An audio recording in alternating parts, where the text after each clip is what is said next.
नमस्कार मंडळी, डिंपल्स किचनमध्ये तुमचे खूप खूप स्वागत आहे. आज आपण बनवणार आहोत झटपट आणि चविष्ट शेवयाचे उपीट. सकाळच्या गडबडीत झटपट होणारा पदार्थ आहे, त्यामुळे सकाळच्या नाश्त्यासाठी अगदी परफेक्ट पर्याय आहे. चला तर मग लगेचच रेसिपीला सुरुवात करूया. शेवयाचे उपीट बनवण्यासाठी इथे मी 1 वाटी शेवया घेतल्या आहेत. सगळ्यात आधी आपल्याला शेवया तेलाचा वापर न करता खरपूस भाजून घ्यायच्या आहेत. त्यासाठी इथे मी कढई गरम करत ठेवली होती.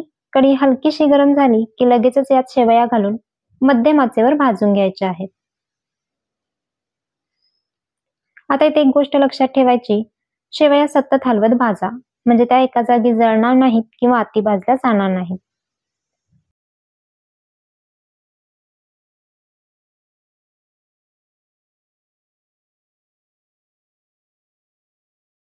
साधारणतः एक 4 ते 5 मिनिट झाले असतील. इथे तुम्ही बघू शकता हलकासा सोनेरी रंग, खमंग वास आणि कुरकुरीत टेक्स्चर, म्हणजे आपल्या शेवया योग्य भाजल्या गेल्या आहेत. आता याला एक प्लेटमध्ये काढून ठेवू. त्यानंतर याच कढईमध्ये मी 2 मोठे चमचे तेल घेतले आहे. तेल गरम झाले की यात मोहरी घालायची.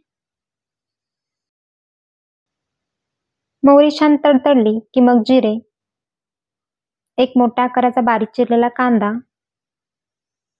त्यासोबत एक हिरवी मिरची बारीक चिरलेली आणि 7 ते 8 कढीपत्त्याची पाने घालून कांदा सोनेरी रंगावर परतून घ्यायचा आहे.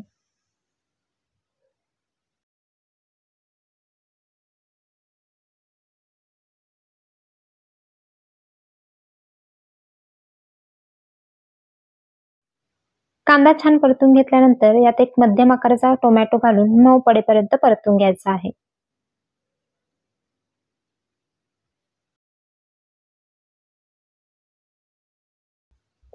आता यात पाव चमचा हळद घालून सगळे व्यवस्थित मिक्स करून घ्या.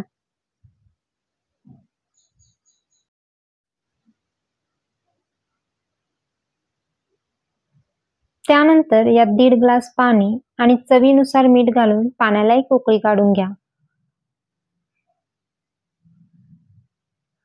आता 1 वाटी शेवया घेतल्या आहेत, तर 1 वाटी शेवयासाठी इथे बरोबर 1.5 ग्लास पाणी पुरेसे आहे. एवढ्या पाण्यामध्ये शेवया अगदी परफेक्ट शिजल्या जातात.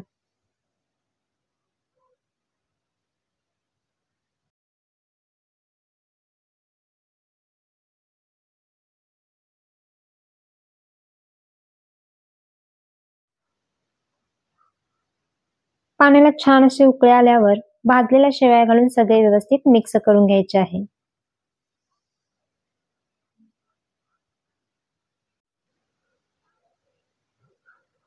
झाकण ठेवून मध्यम आचेवर 4 ते 5 मिनिटसाठी शिजवून घ्या. साधारणतः 5 मिनिट झाले असतील. इथे तुम्ही बघू शकता अगदी परफेक्ट मोकळ्या शेवया शिजल्या आहेत. नीट भाजल्यावर शेवया पाण्यामध्ये व्यवस्थित शिजल्या जातात आणि सैलसर मोकळे शेवयाचे उपीट तयार होते. शेवयाचे उपीट बनवण्याची अतिशय सोपी साधी पद्धत आहे आणि चवीलाही खूप छान लागते. त्यामुळे अशा पद्धतीने एकदा तरी करून बघा. आणि नेहमीप्रमाणे रेसिपी आवडली असेल तर लाईक करा, शेअर करा आणि चॅनेलवर नवीन असाल तर सबस्क्राईब करायला विसरू नका. पुन्हा भेटू अशाच एका छान रेसिपी सोबत.